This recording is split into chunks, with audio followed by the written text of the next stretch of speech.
అందరికీ నమస్కారం. నేను మీ దేశాయిపేట అదితి శర్మ. ఈరోజు మనం జగద్గురు ఆదిశంకరాచార్యుల గురించి తెలుసుకోబోతున్నాం.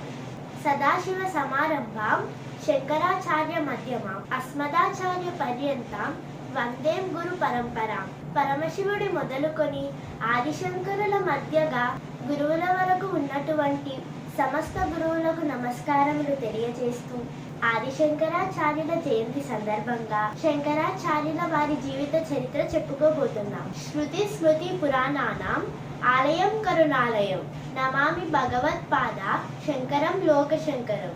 శంకర సాక్షాత్ సదాశివుడే ఆదిశంకరుల రూపంలో భూలోకంలో జన్మించారని భక్తుల నమ్మకం. ఆర్యమాంబ శివగురులకు కేరళలోని పూర్ణా నది ఒడ్డున ఉన్న కాలడిలో శంకరుడు జన్మించాడు. కాలడి ఇప్పటి త్రిచూర్కు కొద్ది మైళ్ళ దూరంలో ఉంది. ఆర్యమాంబ శివగురులు త్రిచూర్లోని వృషాచల పర్వతం పైన ఉన్న శివుడిని ప్రార్థించి ఆయన అనుగ్రహంతో పుత్రుడిని పొందారు.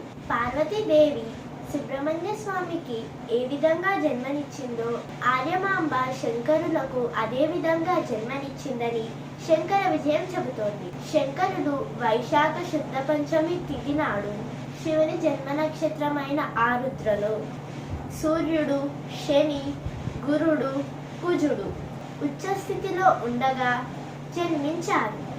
ఆదిశంకరుల జన్మ సంవత్సరం గురించి కొన్ని భేదాభిప్రాయాలు ఉన్నాయి. శృంగేరి శంకరమఠం ప్రకారం శంకరులు 788వ సంవత్సరంలో జన్మించారు.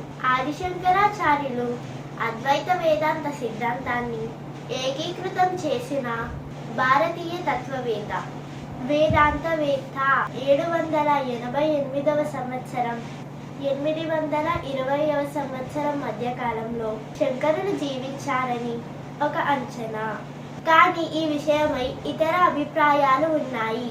హిందూ మతాన్ని ఉద్ధరించిన త్రిమతాచార్యులలో ప్రథములు ఆదిశంకరులు.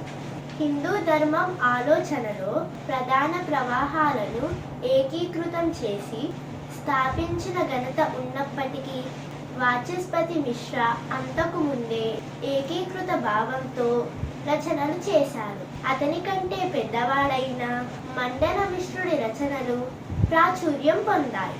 శంకర చారిత్రక కీర్తి, సాంస్కృతిక ప్రభావం అతని జీవిత కాలంపై శతాబ్దాలు గడిచిన తరువాత, ముఖ్యంగా ముస్లిం దండయాత్రల కాలంలో భారతదేశం వినాశనం సందర్భంలో పెరిగింది.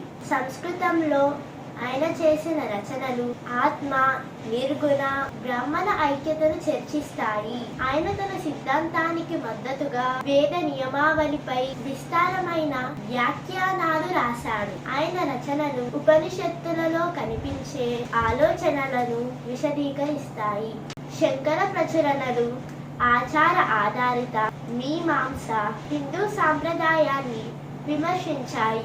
హిందూ మతం, బౌద్ధ మతం మధ్య ఉన్న ముఖ్య వ్యత్యాసాన్ని కూడా ఆయన వివరించాడు. హిందూ మతం ఆత్మ ఉనికిలో ఉందని పేర్కొనగా, బౌద్ధ మతం ఆత్మ లేదు అని పేర్కొంది. శంకర భారతీయ ఉపఖండంలో పర్యటించి తన తత్వాన్ని ఇతర ఆలోచన పరులతో ఉపన్యాసాలు, చర్చల ద్వారా ప్రచారం చేశాడు.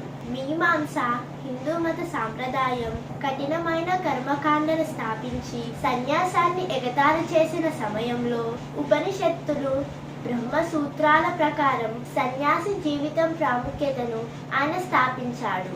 ఆయన 4 మఠాలను స్థాపించినట్లు పేరు పొందాడు. ఇది అద్వైత వేదాంతం యొక్క చారిత్రక అభివృద్ధి, పునర్జీవనం వ్యాప్తికి సహాయపడింది. అందువలన హిందూ మతం గొప్ప పునర్జీవనకర్తగా పేరు పొందాడు. ఆదిశంకర దశనామి సన్యాసి క్రమం ప్రారంభించాడని, షణ్మత ఆరాధన సాంప్రదాయాన్ని ఏకీకృతం చేశాడని నమ్ముతారు. సో ఫ్రెండ్స్, ఈరోజు మనం జగద్గురు ఆదిశంకరాచార్యుల జీవిత చరిత్ర గురించి తెలుసుకున్నాం కదా. రేపు ఇంకో కొత్త అంశంతో మీ ముందటికి వస్తుంది మీ దేశాయిపేట అదితి శర్మ. ధన్యవాదాలు.